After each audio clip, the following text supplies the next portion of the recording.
نصب المدير الرياضي او منصب المدير الرياضي، الصراحه هما الكلمتين شبه بعض، وفي الوسط الرياضي المصري زي تقريبا بنفس المعنى. فجاه في اخر سنتين بقى عندنا كل نادي بيجري انا جايب مدير رياضي. طيب هل ده شخص عنده مقومات؟ الله اعلم.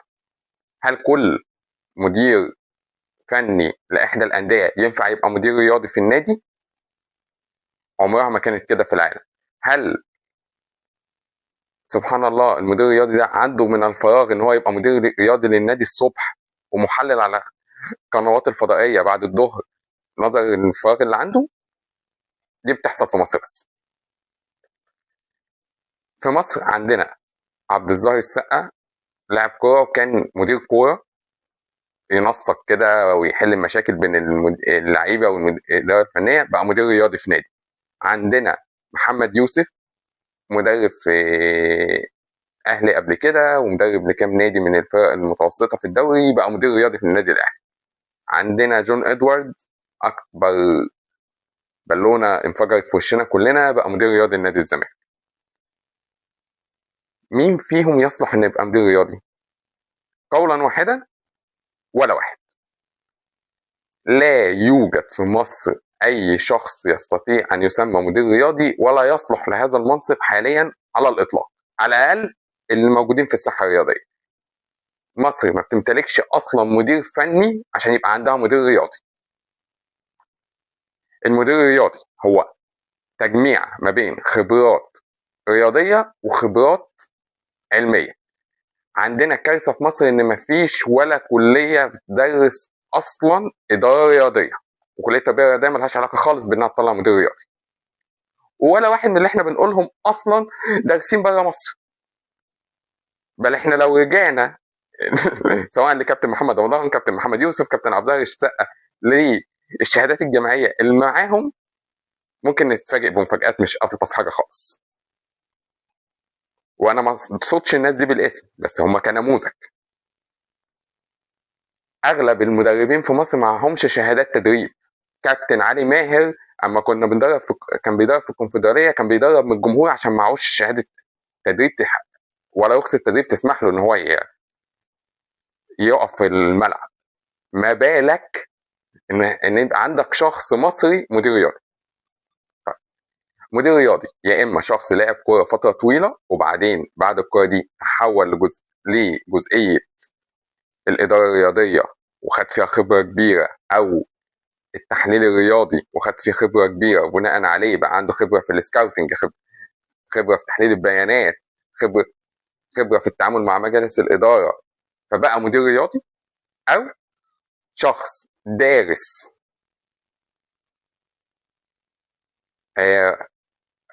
اداره رياضيه في الجامعات مع شهادات، بعد كده دخل في جزئيه الاداره الرياضيه جوه الانديه واثبت كفاءه في النقطه دي. عندنا المدرستين دول، يا ده يا ده، والمدرستين دول لا ينطبقوا في مصر اطلاقا، ما عندناش ولا واحده منهم.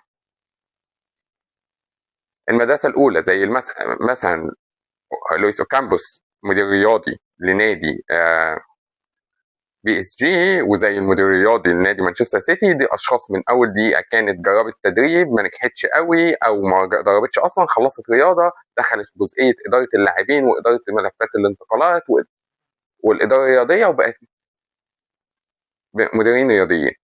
او النموذج الثاني اللي هو مدير رياضي بحت مش دارس، عندك مارك هيوز، عندك جون ادواردز، عندك اليماني، دي مدرسه ثانيه. والمدرستين ناجحين، بس المدرستين ليهم خلفيه. المدير الرياضي مش فاضي ان هو يلف حواليه. المدير الرياضي مش موجود كفرد. عمرك ما تيجي تقول لي ان نادي عايز يعمل مدير رياضي وهو ما عندوش اداره تعاقدات ليها مدير تعاقدات وتحتيه 2 3 4 5 6 سكاوتنج. السكاوتنج ده واحد ماسك ملف شمال افريقيا، واحد ماسك ملف وسط وجنوب افريقيا، واحد ماسك ملف امريكا اللاتينيه، اللي هم الثلاث مناطق اللي احنا بنقدر نجيب منهم. احنا اكيد مش هنروح نجيب من اوروبا، فمفيش نادي في مصر عنده ده. الناحيه الثانيه قطاع ناشئين، مدير رياضي بيحط الفلسفه بتاعته وبيحط بناء على المدير الفني اللي جابه للفريق الاول، ويبقى يبقى قطاع الناشئين والفريق الاول كله بيلعب بطريقه واحده، عشان اقدر اطلع اللعيبه من هنا لهنا، زي اياكس، زي برشلونه، زي السيتي، زي ليفربول، واللي بنسميه ساعتها هويه كرويه للنادي. ما فيش نادي في مصر عنده هويه كرويه. لا يوجد نادي في مصر يملك هويه جوه الملعب. الاسماعيلي في فتره ما كان عنده هويه، اللي هي مدرسه الكوره والاستحواذ والبساط الكتير والكره المهاريه. زي ما كان الزمالك في وقت ما يقول لك انا مدرسه الفن والهندسه، طبعا هي ما عادش فيه الكلام ده. الاهلي ما عندوش هويه، وما فيش حاجه اسمها هويه الاهلي هي روح الفانيلا الحمراء. ما فيش حاجه اسمها هويه النادي انه بيفوز في الدقيقه 90. هويه النادي هي طريقه اللعب اللي بيلعب بيها. طريقه اللعب الخاصه بليفربول هي طريقه الضغط العالي. طريقه اللعب الخاصه بمانشستر سيتي الاستحواذ. طريقه اللعب الخاصه باتلتيكو مدريد هي الدفاع والهجمات المرتده او التحولات. طريقه اللعب الخاصه ببرشلونه واياكس الاستحواذ والبساط القصيره. دي الهويه. الهويه يعني انت عارف ان النادي الفلاني هيلعب بالطريقه الفلانيه. مفيش نادي في مصر عنده الهويه دي، عشان اصلا نبقى عندنا قطاع ناشئين ماشي عليها، وعشان كده مفيش ناشئين بيفلحوا في مصر. طيب، فهو عنده قطاع ناشئين، عنده مين تاني؟ عنده اداره،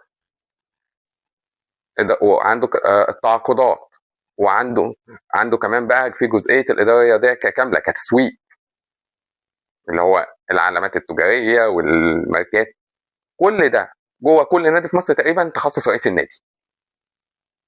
فما هو دور المدير الرياضي في مصر؟ المدير الرياضي في مصر محتاجه بس محتاج الاول تعمل تشكيل كامل للنادي، تعمل ادارات، تعمل سكاوتنج، تعمل تسويق، تعمل اداره ناشئين. ما يبقاش مديرين الناشئين هي عباره عن مكافآت للاعبين سابقين، بل احنا حاولنا مدير رياضي ان هو مكافاه للاعيبه السابقين. محتاج كمان ان الشخص اللي يجي مدير رياضي، انت كنادي عايز تستثمر يا سيدي في لاعب لسه معتزل وعايز تستثمر فيه، طلعه حضرتك يعمل دراسه بره، يدرس في جامعه بره محترمه. بعد كده حضرتك يروح يعمل معايشه، مش معايشه بس، لا هو محتاج يدرس الاول، بعد ما يدرس يعمل معايشه، وبعد كده يبقى عندك مدير رياضي فعلا، ويسيب له الاداره الرياضيه.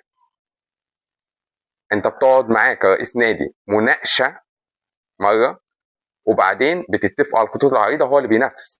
انما مش معقوله يبقى عندنا الانديه في مصر يقول لك ايه، الملف ده في ايد الكابتن هو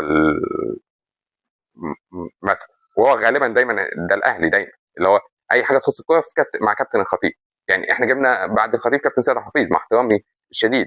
كابتن سيد عبد الحفيظ احسن واحد على قهوه فايق، احسن واحد يدي تصريحات، احسن واحد يدافع عن النادي الاهلي.